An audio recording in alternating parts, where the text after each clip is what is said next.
Geoff, thank you for coming on and doing this. It's really, really exciting considering what you've just gone through and you've been through over the last month. I'm really, really excited to have this conversation.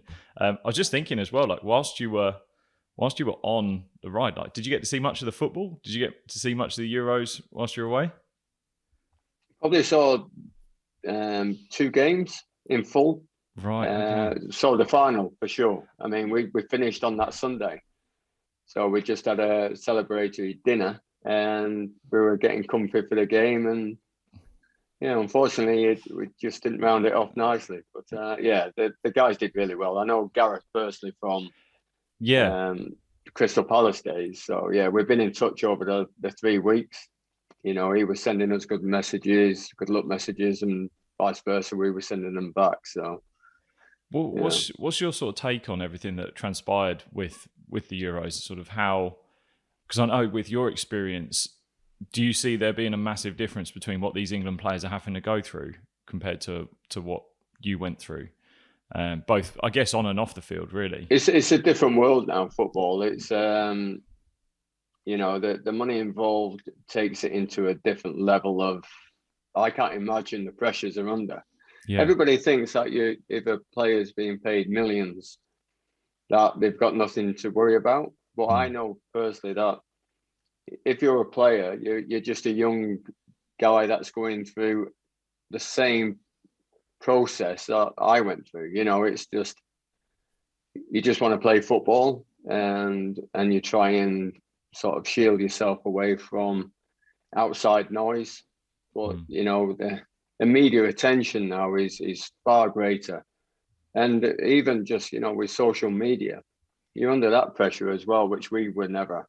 We could go out on a Saturday night and enjoy ourselves without being papped by an iPhone or whatever it is, and because at the end of the day, these are just young lads, and they're just very fortunate that they've got a skill that they're rewarded with,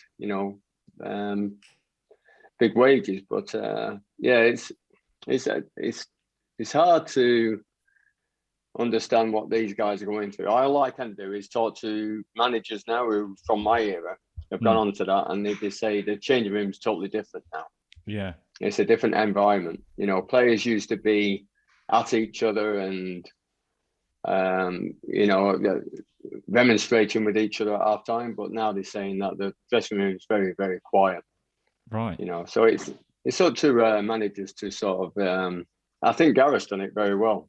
Bring that club mentality into the international game. Yeah, you can see that with the players' togetherness. I think that's important.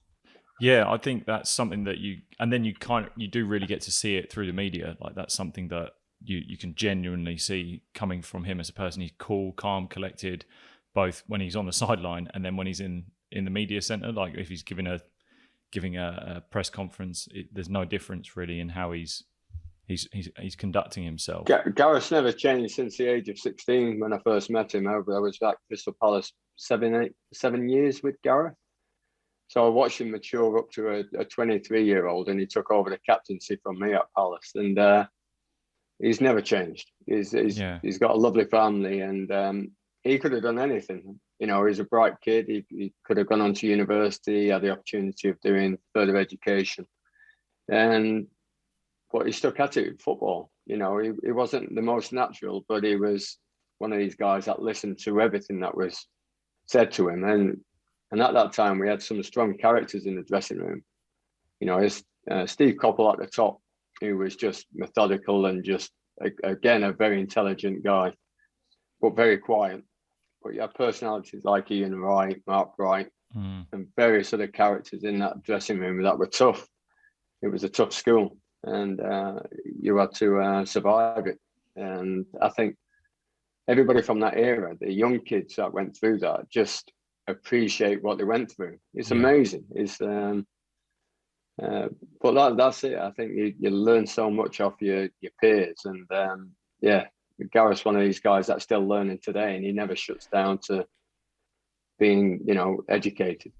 Do you think, with your conversations you've been having with coaches about the sort of changing era, it's really hard for, I imagine there's so many that coaches that I've heard of in various different sports that can always have the old, like, my era was X, it was better, harder, tougher.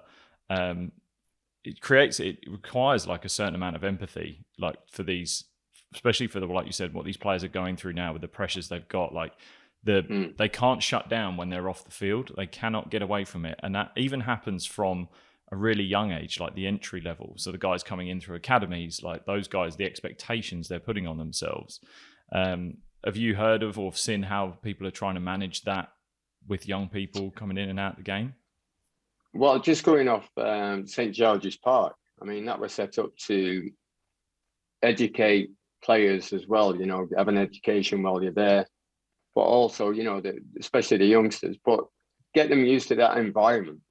And so when they're going through the system, you know, under 14s, under 16s, under 18s, under 21s, 23s, and all that sort of thing, they feel a part of something, and it's not a big leap. So when you go into the international game, it's not something that's brand new to you.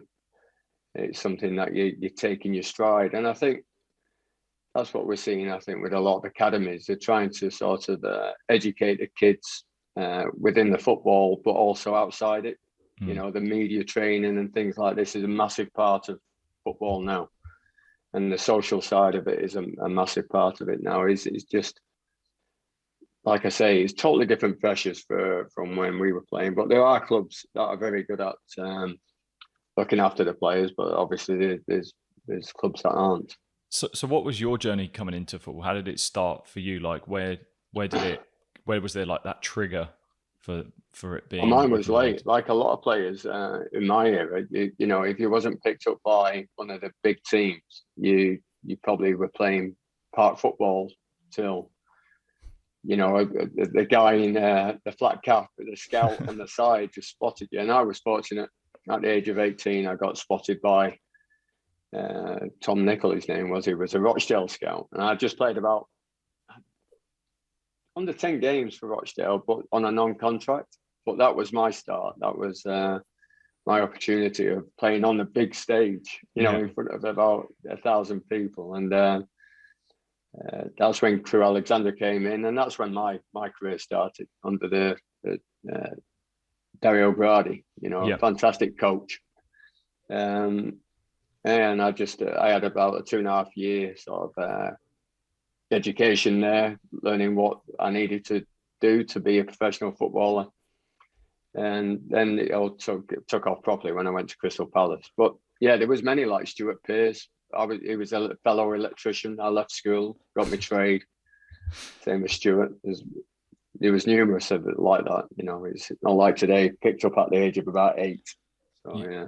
But what makes you think that? Because you're not going to be the only person doing that. You're not going to be the only person going through an experience to try and get to the top, try and make it as a top end footballer.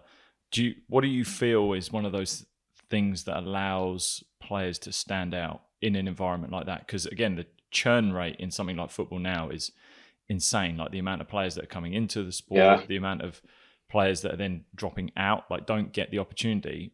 What, to your mind, really allows those players to stand out, to get the best opportunity to keep going? Yeah, like you say, football is a numbers game now. The clubs invest in so many players at an early age. So that just a drop off is enormous now. Probably a lot bigger than when I was playing. But I think nothing changes though as a player getting noticed. I think it's down to a mindset.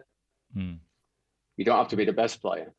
You know, I certainly wasn't the best player even in my Sunday league.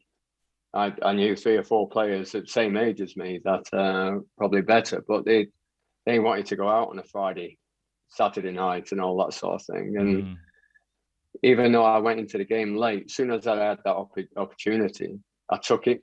And I think that's what anybody has to do. You have to take that opportunity and start to listen, start to educate yourself. But the main thing is to have drive and believe that you're good enough to be there. Yeah. And I always remember conversation with older pros when I was especially at Crewe. I was, you know, you have to be a bit bullish yourself. You have to be confident in yourself.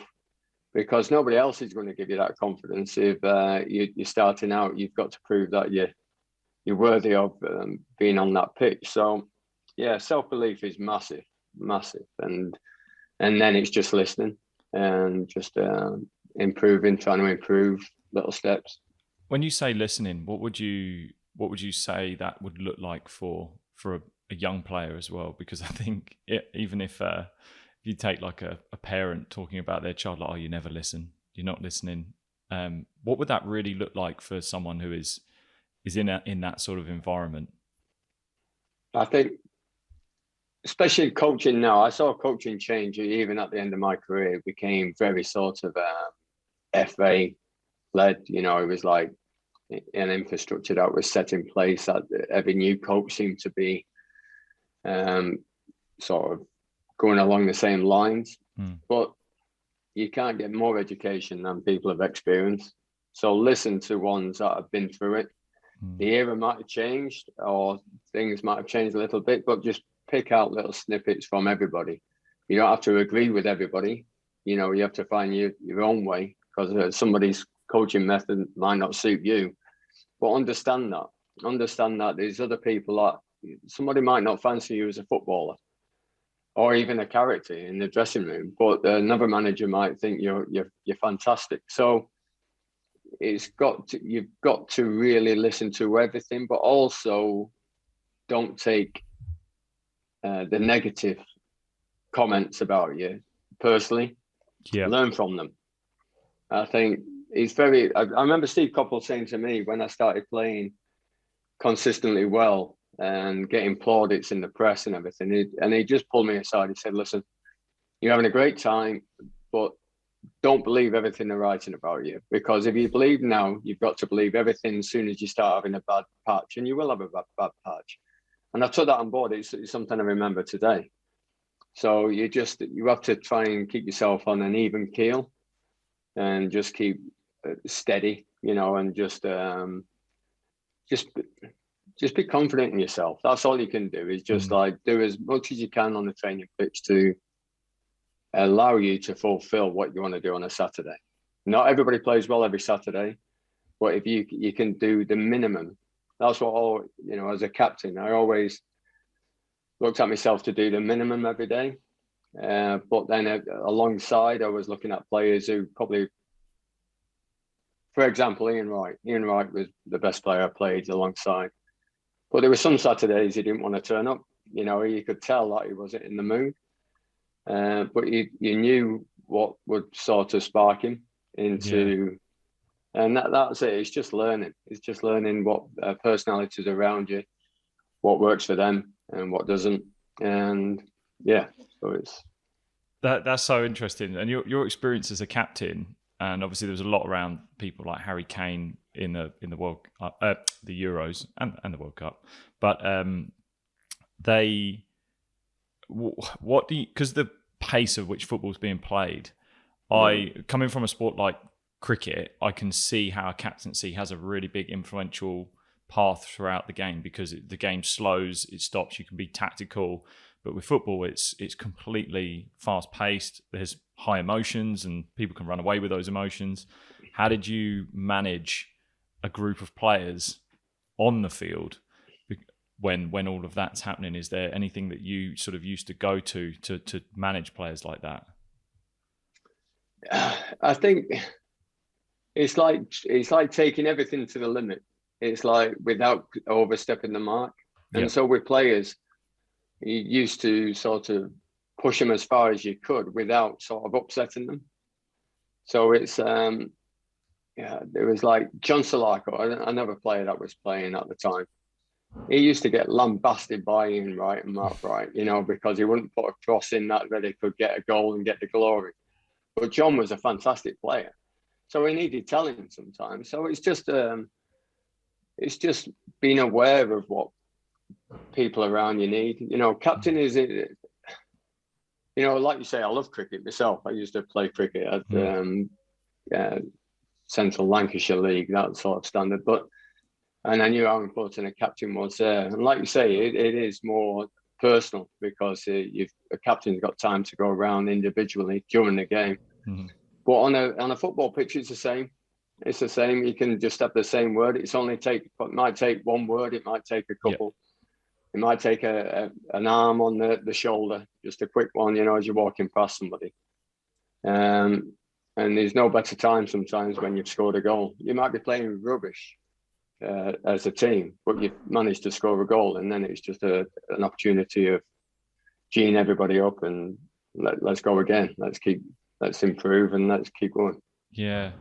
When you got called up for England, what did that look like for you? I imagine it's so different now, but what did it look like for you? Did you know it was coming? You don't know it's coming, but you don't know your next move is coming along either. And I think that's where I look back at my football career. I never expected anything, but I wanted something more from the game. So when I was playing in, it was the old leagues then, but say I was playing championship level, I was looking at people playing in the Premiership level and wanting to be there. So when we eventually got there, I didn't feel like I was out of place. I had to prove that I could play at that level. So when it came to international level, when I got the call up, it was a case of, right, okay, I've got a call up. I need to prove that I'm good enough at this level. And that's all you can do. That's it. And it's up to other people, and if you're good enough or you're not good enough. And so all you can do is just try and fit in and do as much as you can in training. Don't hide. Don't feel like you shouldn't be there. Even at, you move to a different club, you can't sort of be in your own shell. You need to show what you've got straight away to just get people to recognize your abilities and all that sort of thing. And it's like football and any sport's about respect, how you sort of hold yourself and how you are in the dressing room and everything like that. That's a big part of it. Right. So, I mean, what I'm hearing from you is a lot about mainly controlling what you can control, like just putting in the hard work. Like once you've done that, there's sort of nothing else you can do, really. How many times have I heard that over the last 2 years? All we can control is the controllables. It is bang on. I mean, even when it comes down to your health, and your fitness, it's only up to you. Nobody else is in control. It's your choice of getting up in the morning, going for a run, or going for a bike ride, or getting in the gym. And it just frustrates me that people don't look after their health more than they should do, really. But that's another story.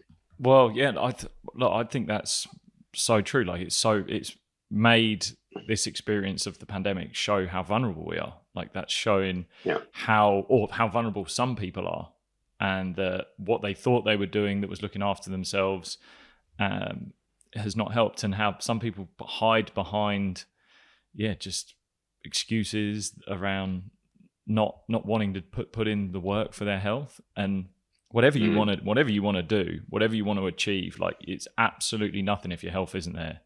There's no chance you can play football, start a business, go for a walk, whatever it is. Like if your health isn't there, like that's it. But I think if you're healthy and you're fit and everything like that, you're in a positive mindset as well. It's so good for the mind. It's and mental health is massive. The awareness around mental health in life now is huge, and rightfully so. Probably when I was growing up, even your relationship with your mum and dad was different to now. I can't remember cuddling my dad until probably his last couple of weeks, and saying, I don't think many from my era used to say "I love you" to your family, but now, with everything, everybody's saying "I love you" all the time, even if it's like a throwaway comment. Unfortunately, now and then it is with certain people, but I think it's changed now that way, where emotionally we're more open, which is good. But I think still, because of social media, we're put into little, into sort of different. I don't know. It's just that with social media, I think there's so much pressure on youngsters now as well, where they have to feel they have to be achieving certain goals and look a certain way. But that's why I think the priority is like you've just said before, control the controllables. If you look after yourself physically, then the mental side comes along as well. Was that something you always did throughout your career? You were always were you big on looking after your health, your fitness whilst you were playing? Naturally, I did without knowing. When I look back, I used to like a good time as well. If there was a good result on a Saturday, it was different eras as well, wasn't it? It was a completely different era.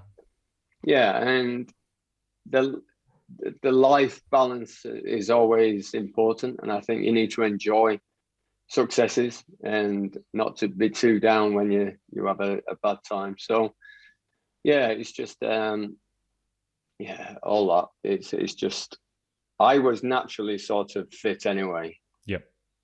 I was fortunate right up to the age of 28. I wasn't really had any major injuries until I was 28. So I was never ill or anything like that. So yeah, I was very fortunate that way. So when it came to pre-season and things like that, I wasn't the best runner, long distances, but yeah, up and down was my game. But I just, I looking back at everything now, I think your priority should be yourself, looking after yourself. And then once you've done that, then you can then be influential with other people, because then you come from a position of strength. If you're fit and healthy, then you can start telling other people, come on, let's help, let's get you to this level. Yeah, you're inspiring people, bringing them with you. When it came to your retirement, what was that experience like for you? Because there's so many different ways people retire in the game, and what it feels like for them. What was that experience like for you? I was 37 and I was playing in an FA Cup game for Crewe. I've gone 18 years through a football career, and I ended up back at Crewe doing the championship, and Dario Gradi was still there, and he just asked me to come and be an old head in the dressing room that was full of people who were just starting their careers, like Dean Ashton, Rob Hulls, Vaughan. All these players went on to international caps and everything like that, and I just enjoyed it. I loved my final season, but my knee just went no more. I made a tackle in the 90th minute, my fault, I shouldn't have done, and I just felt my knee rock. I've already had a cruciate in that knee. Wow. And I just felt it totally sort of pop my cartilages, and I knew that was it. I knew that was time to hang up the boots, but I had no regrets whatsoever. I just loved every single second of being a footballer. Yeah, wow, that's actually a really nice story for ending because it can be completely different. That can be very abrupt for some people, and it can really rock them and massively affect them. But if that transition is very, very non-regretful and accepting. Yeah, I was probably playing one of the best games I've had for a long time. We won 4-2. I made 2 goals. I scored a goal, and it's just, I remember that game like it was yesterday, and because I knew it was a moment. We all have these moments in our life, and that was one. And yeah, I knew that was it. But like I say, it was a time to look back and think, wow, from an 18-year-old who was playing park football and achieved like FA Cup final, leading out a team and playing for England, never losing. You take all the positives from everything. Everybody wants to chuck negatives at you.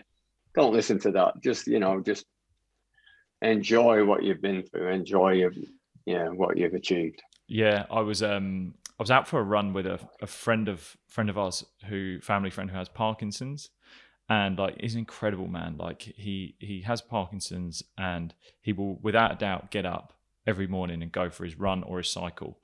And he used to be a marathon runner. He ran over ultra marathons as well, and he will still go on this run when he comes and stays with us, and he will get around this route, scrap around if he has to, but he'll get there. Yeah. And we got to the top of this hill, and I'm running with him, and we get to the top, and I'm about to come on, Chris, let's take a photo. And he's like, nah, stop. Take a photo of where you've just come from, that path we've just come up. So always take a photo of not where you're going, but where you've just come from, to be able to show people what you've done. And I thought, wow, that is it hit me, because it is so easy when you've had a career to be like maybe the things that you've missed to the things that you want to achieve or you wanted to go and get to, but very rarely do you just stop and soak in like, wow, look what everything that I've put in and where I am right now because of what I've put in. It was just such a great story, like analogy for life, and in that I've just loved it. Very powerful. Yeah. So talking of sort of moments you remember very shortly after your diagnosis came. So if you're okay talking about it, what was the whole experience of that? How did it come about? What was the lead into? Well, it was something that I've been ignoring. When you look back, I'd finished my football career. I'd gone into a business at the age of 28. I invested into a retail business.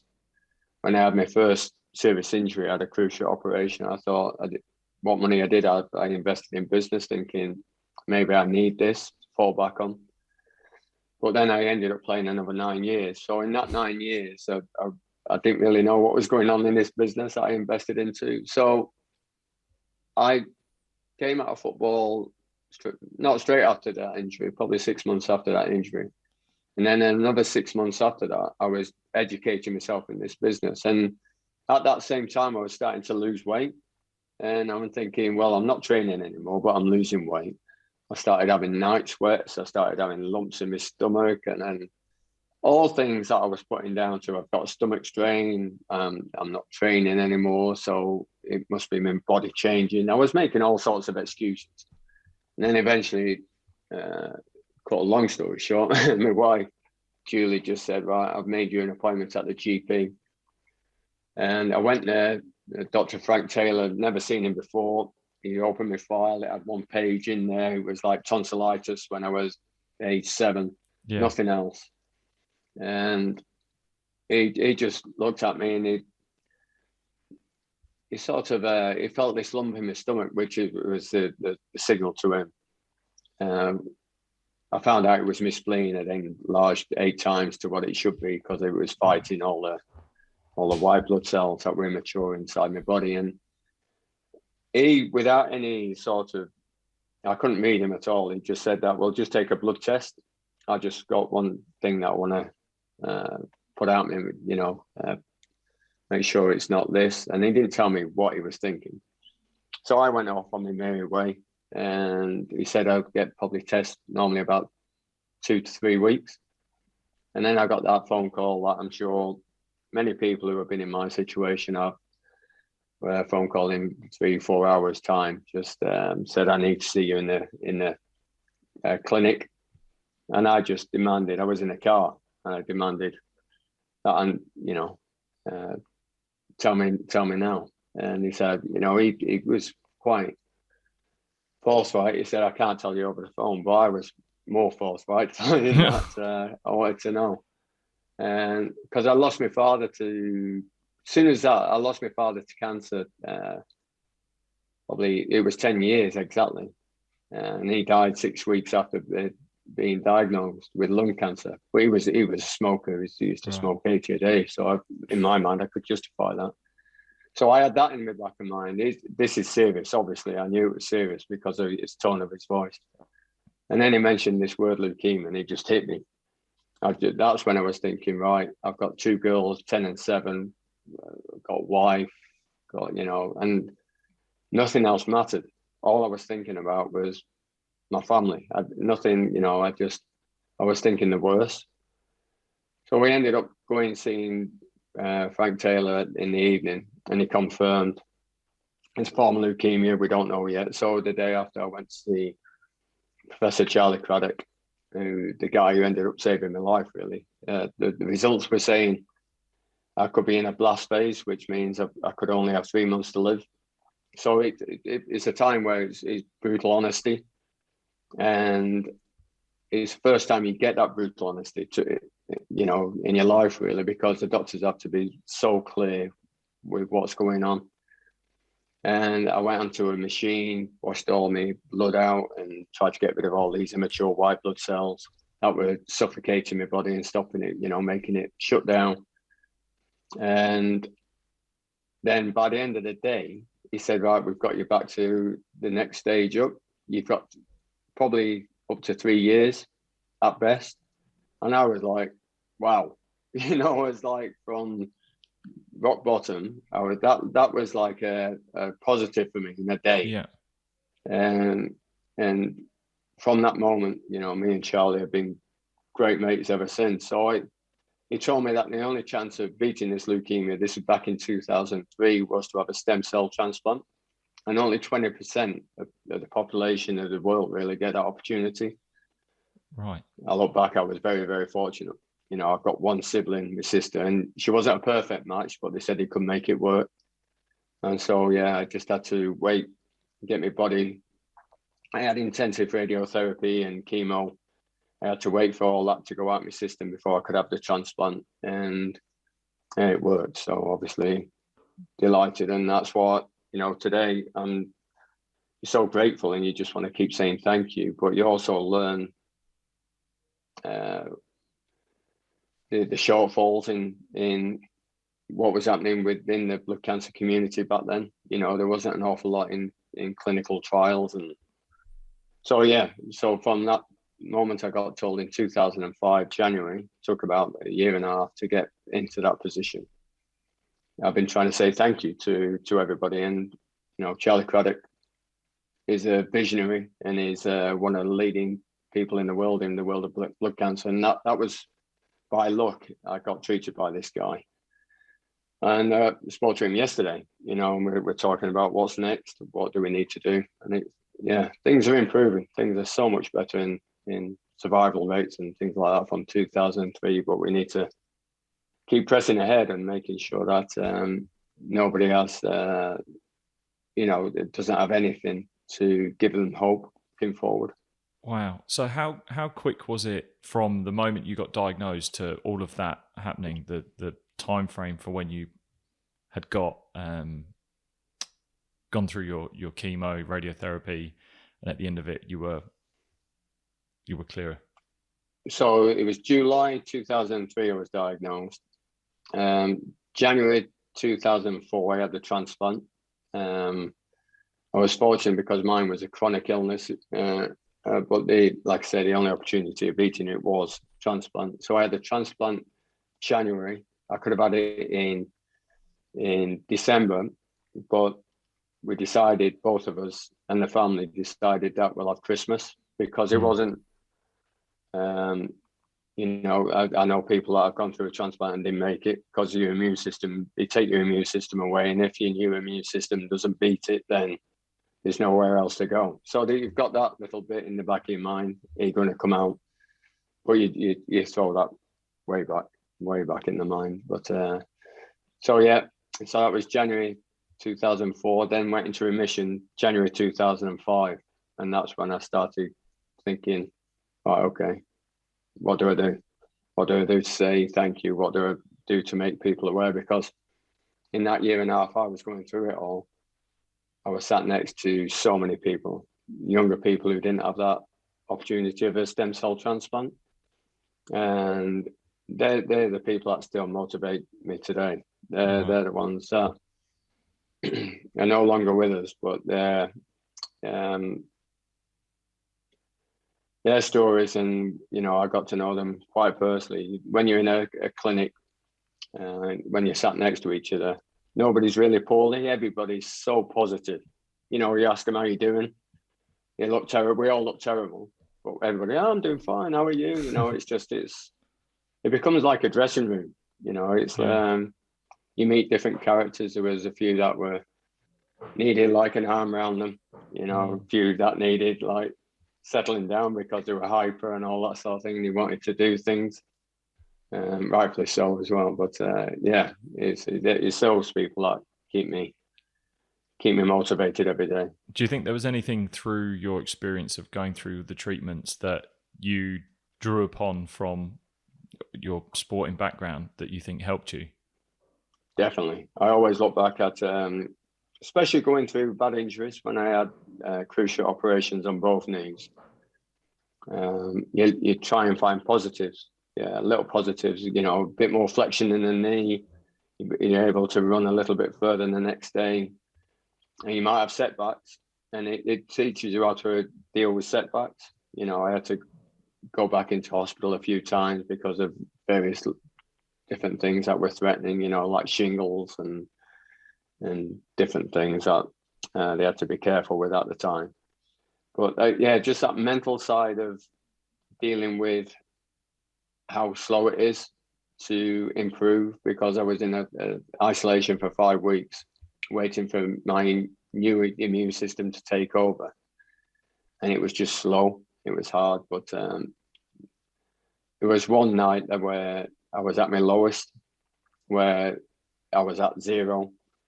I had no immune system, so I was at a vulnerable stage.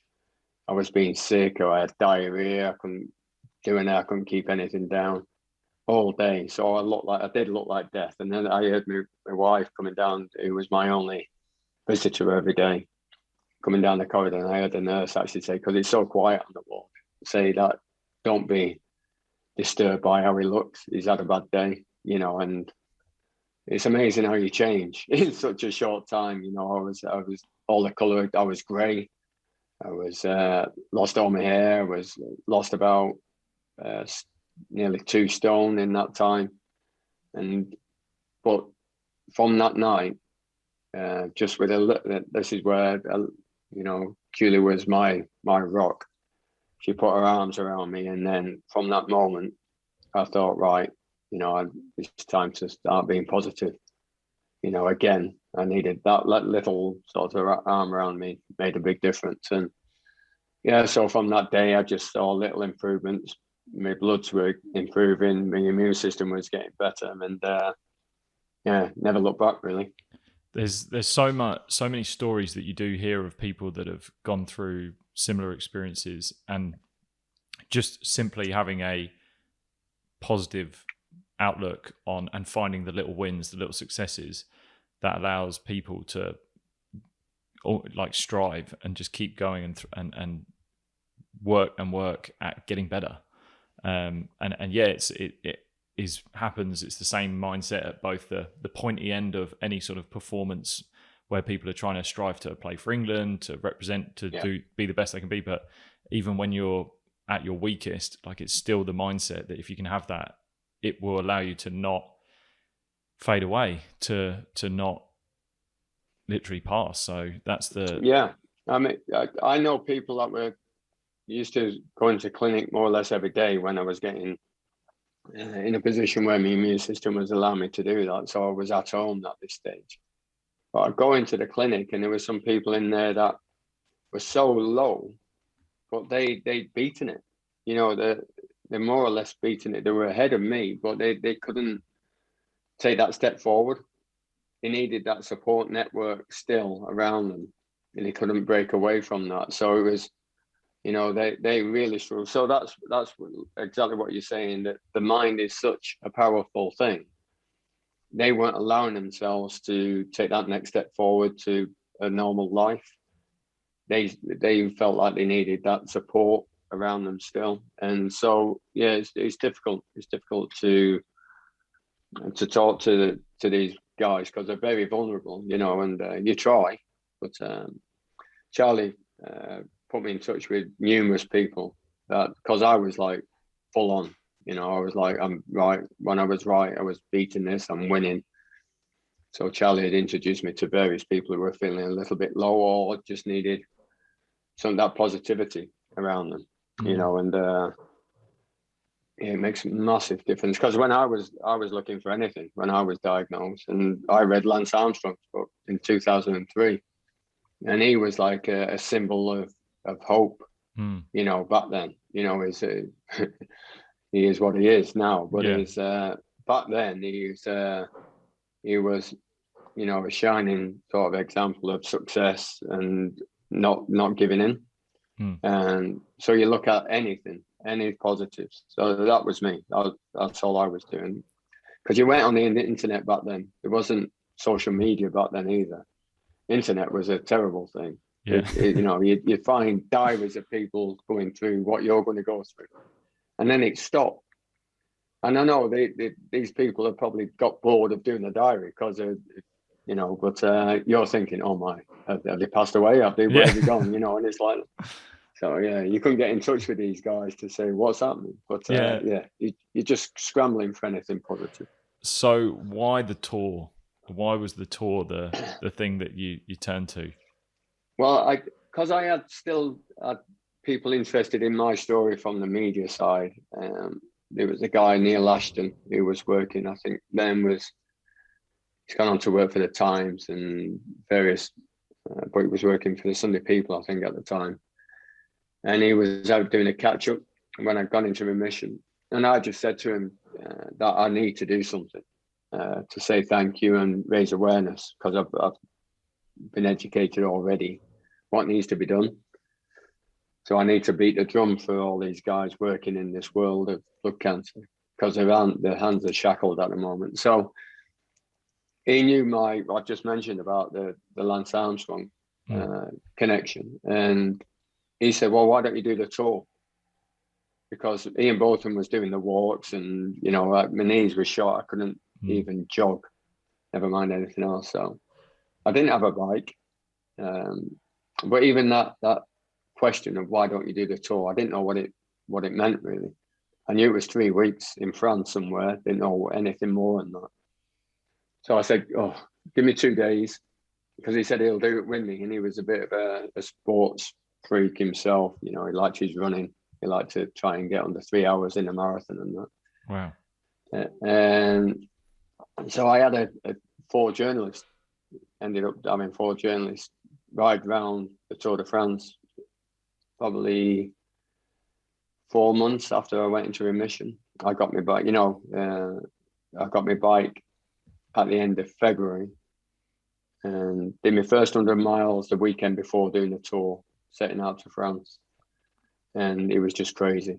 There was no way, looking back, I should have been able to do it. But there was one day I was in the saddle for about 14 hours. I was going that slow.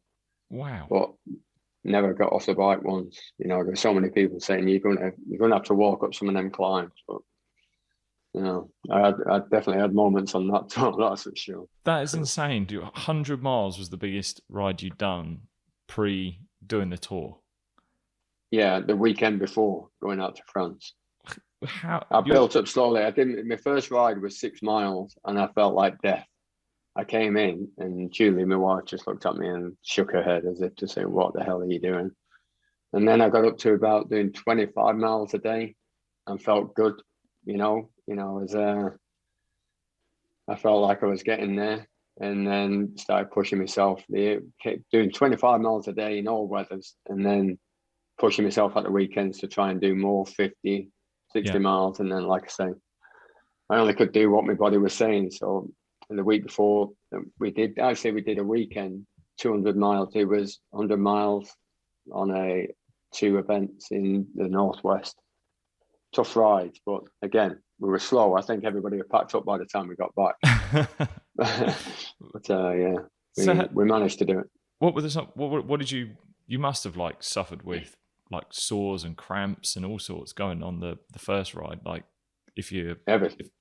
I didn't realize that I was going through a process. It's something called GVHD, graft versus host disease. Yeah. So it's something that you really want your body to invite, because it shows that your immune system's fighting your old immune system. So I was going through it and my eyes stopped producing tears. So I didn't know this was happening until I was going up a hill and my eyes were just full of crap, really. And I got to the top and washed him out with saline. We had a physio, an old physio of mine, good friend of mine, Dave West from Crystal Palace, who was doing everything in support. And it was coming to the end of the day, and other people were questioning whether we're going to finish this stage. So we had another 2 climbs to do before the end of the day. And it was, I remember it well, it was Bastille Day. And I got some saline, cleared my eyes, and then the final descent, I couldn't see again. So I had to we had Land Rovers front and back in support, and I had to have a Land Rover just in front of me so I could see the light, so I could follow the car down the Wow. down the mountain. And then we climbed up this final climb in the dark, and we were 2 days ahead of the tour, and all the camper vans were already lined up to await the professionals, and they were all coming out cheering us on. And it was pitch black. It was getting up to about 10 o'clock at night. We'd set off about, I would imagine, about 7-8 o'clock in the morning, and it was about going past 10, and we were climbing this last climb up to this ridiculous point on this mountain. But we did it. We managed to get there. So it's it's one of them days. Giving context, like how long are those climbs? Well, I'll just give you. We did this year. We did a climb that was 60 kilometers long. Wow, 60 kilometers of just going uphill. Just going uphill. It's a road that goes into Andorra, and that's extreme. I mean, it's a climb that's probably about 3, 4, 5, 6% it goes up to, but it's steady. You don't get any respite all that way. You know, it's just a grind. But in 2005, my first one, the big day for me was at Glibier. There was the Madeleine first, and then the Telegraph, and then the Glibier, all big climbs. And the Glibier is seen as one of the one of the highest points in the Alps, tarmac road. And that was a day I'll never forget, because it was a day that I think really was a life-changing day. I was with the guys at the bottom. It was 28 degrees, red hot. It was just in our lycra t-shirts and everything, lycra short sleeve, and I was going up, and one by one the guys were leaving me because I was going that slow. It's painful for them to go that slow. So for them to survive the climb, they had to go at their own pace. So I ended up having just Neil Ashton was with me with about this I think is about a 18-mile climb, and it gets steeper as you get to the top. And I in the end I said to Neil, just go. And as he went, the clouds started to descend on the top of the mountain, and the temperature started to drop. It started to rain. I had the support car right behind me. I could hear the engine going that slow, you know, trying to crawl up. And I was doing everything to just keep the bike going forward, you know, just standing on the pedals, just crawling up. And then about 3 bends before the top, it started to snow. It went down to 3 degrees. It was like, for me, it was like the mountain saying, no, you're not ready for this yet. And eventually got to the top, and I can say I'm not spiritual in any way, but I started to really burst out crying, and because I just started to remember people like Claire and Chris and Steve and all these young people that I've met that didn't make it, and they came to the fore in my mind, and then they just sort of give me a lift, and the last couple of bends, I just sort of flew up, got to the top, the support cars, the guys got out of the car, pulled everything off that he had, and the jackets, even the socks. I put socks, I didn't have any gloves. I put their socks on my hands, went over the top, and there was Neil Ashton was hiding behind a rock, carrying from the wind and the snow and the hail. And we just went down this descent. I forget the town we're going into, but as we got halfway down, we broke from the clouds. The sun came out. I started peeling off these clothes, the socks off my hands, giving them the support car. And as we reached the bottom, it was 28 degrees again. And I just looked at that as a moment as, right, everything that's gone in the past is the past. Now I've got the future ahead of me. It's up to me now how I'm going to live my life. And it definitely changed me in many different ways.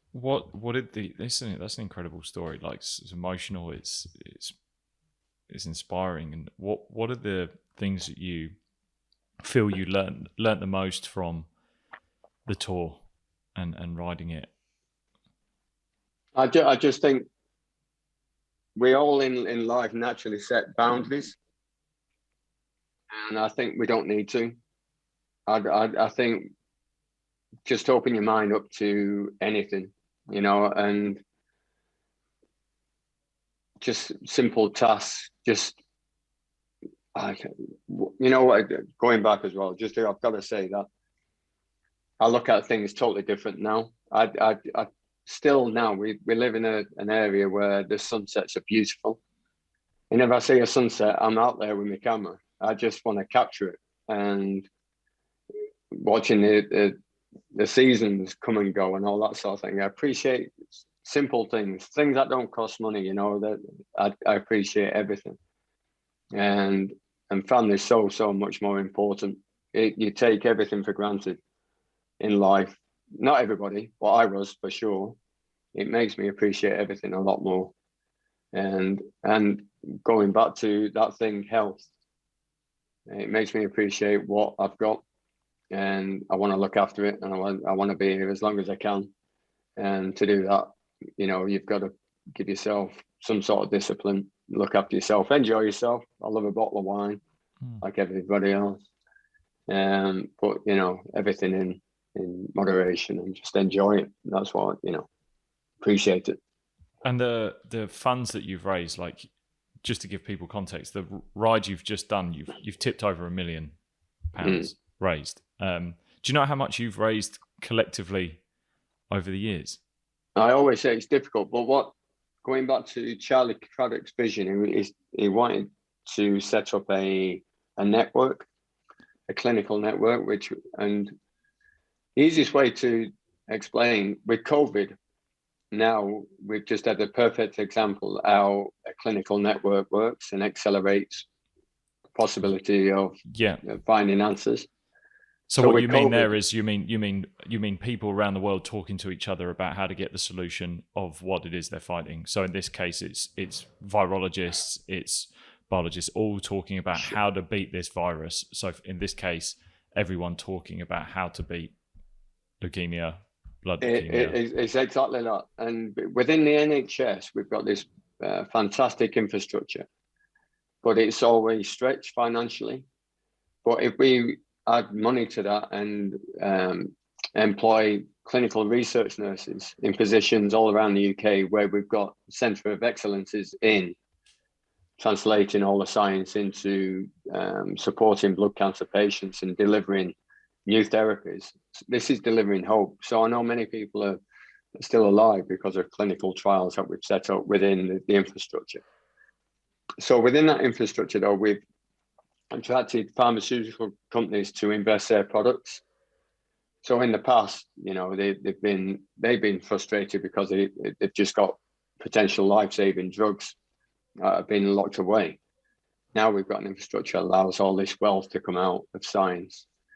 And we've leveraged over £300 million worth of free drugs into that infrastructure up to date. So that's what I'm most proud of, is that this wouldn't be happening if it wasn't for Charlie Craddock's vision, and it wouldn't be happening if it wasn't for patients, really, who have been supporting me and other people banging on about it. You know, we've been down to Parliament campaigning. We've done various, you know, joining up with different organisations to get this fast track through. And now we've got this infrastructure in place, and it's doing some fantastic things. So we just need to accelerate it. You had mentioned about how that you were one of the lucky ones of getting 20. You were one of the 20% who got the stem cell, but that was back in 2005. Three. Oh, 2004. I got my March. Yeah. And is it so with the funds that you've raised, the move that has been made? Is that a higher number now, or is that something that the work that you're doing is really focusing on allowing people to get access to? My particular illness was leukemia. It was chronic myeloid leukemia.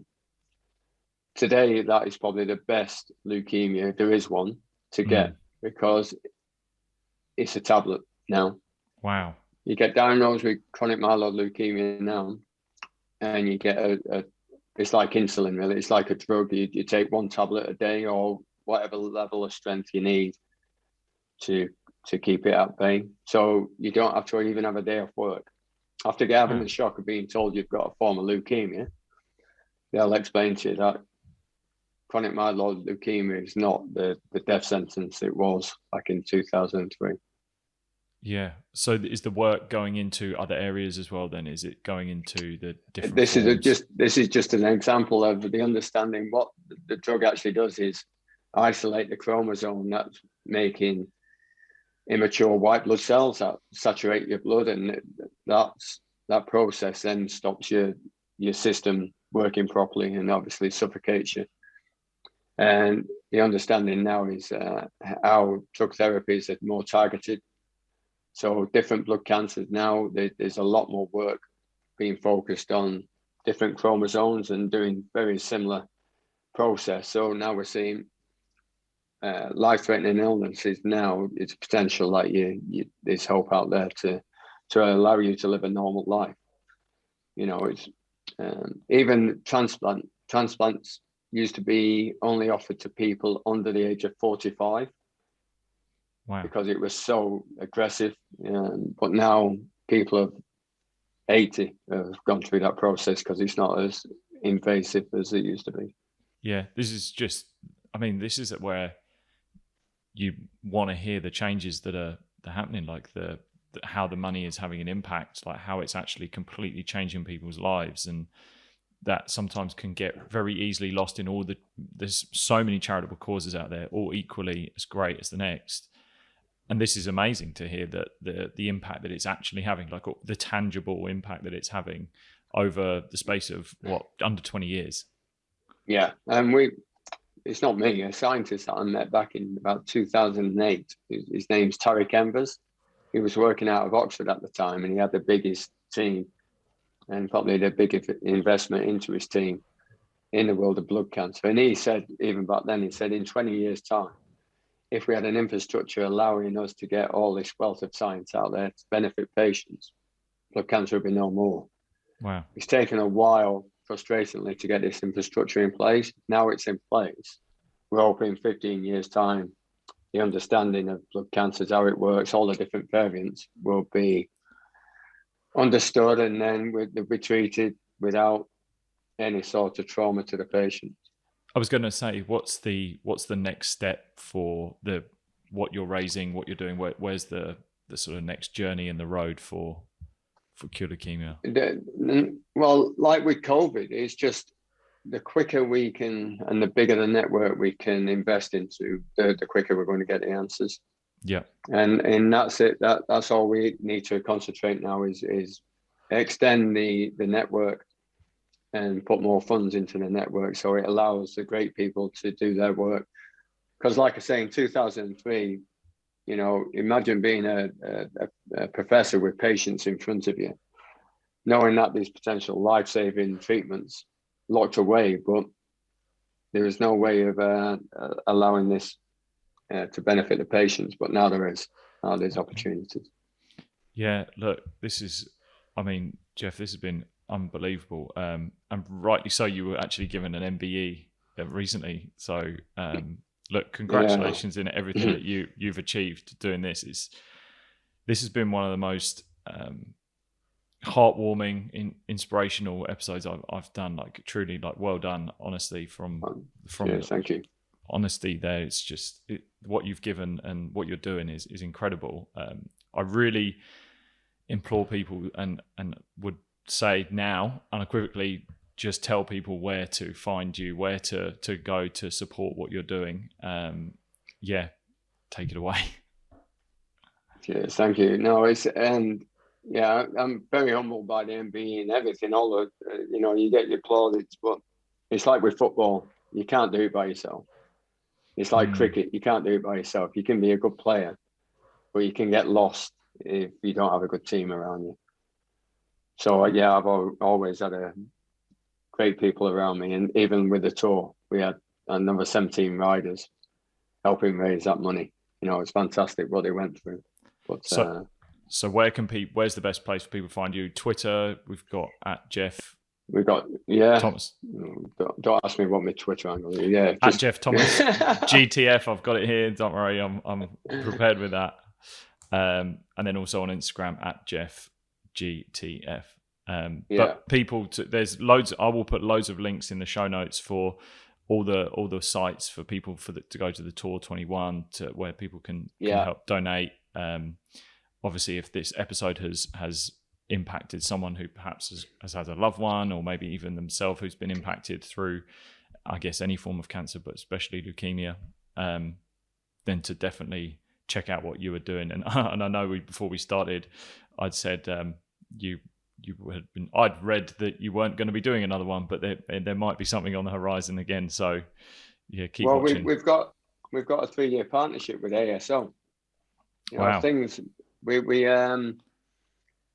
I'm a great believer in things happen for a reason, and we had to cancel it last year. But then ASO were listening to what we've been doing over the years, and came on board and give us the 3-year first UK charity to be a part of the ASO.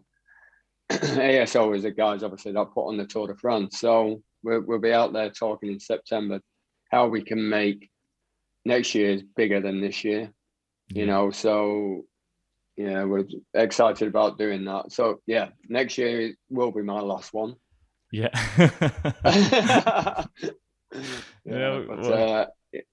You'll see. Yeah. Look, Geoff, thank you so much. This has really been really what an inspiration. I'm so thankful that you have come on to this show and done this episode. I'm just so happy to have met you and spent this time chatting. Even just some of the stuff you were talking about that's so inspirational for young players to think about their own career, but then how you're giving back to people that have helped you. It's just an inspirational way to think about things, and honestly, just keep doing what you're doing. This is incredible. Cheers, thank you. Appreciate it.